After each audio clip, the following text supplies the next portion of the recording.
Secret Service Sam here, president of TikTok, fresh here at Daniel Patrick Moynihan Court building for the Diddy case, the trial of the decade, at least.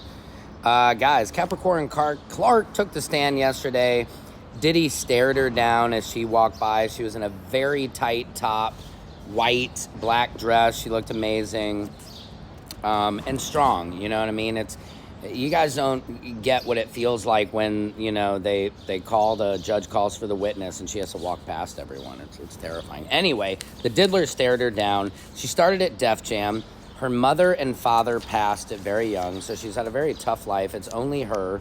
After college, she went to Death Row Records, worked with Suge Knight. Suge Knight is the father of a best friend's daughter, some kind of crazy connection. Then she worked in Bad Boy at 2004.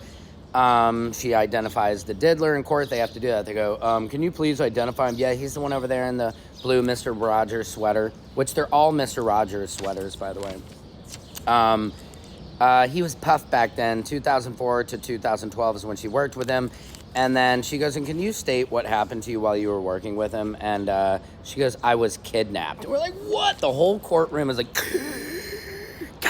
like, just everybody gasped because it was like, holy cow, one of those moments. And then overall, what was confusing for people is she kept working for Puff. We'll keep going to this. So she was his personal assistant.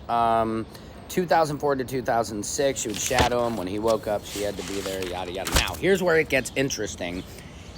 Because she worked with Suge Knight, Diddler, and let's see, I believe. So she worked at Sean John's Women's. I'll keep going. Local brand director for Sean Combs, creative director for Cassie. Keep that in mind. Puff took her, went to Central Park after dark.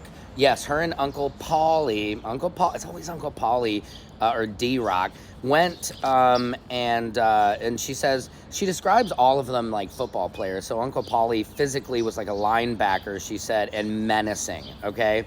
The picture that they put up in court, usually, he didn't have sunglasses on, but she said he always wore blackout sunglasses all the time. And Puff said about her time with Suge, if anything happened, he would have to unalive me. That is how she started it.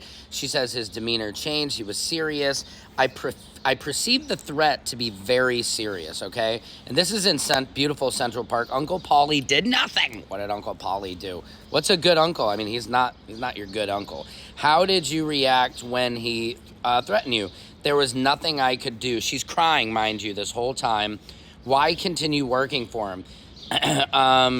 She just wanted there's nowhere else to go. I keep saying that. D-Rock, Biggie, who was Biggie's best friend, right? And that was security for the diddler. Ruben, D-Rock's little brother, Roger Bond security. Did you ever observe the diddler with a pun-pun?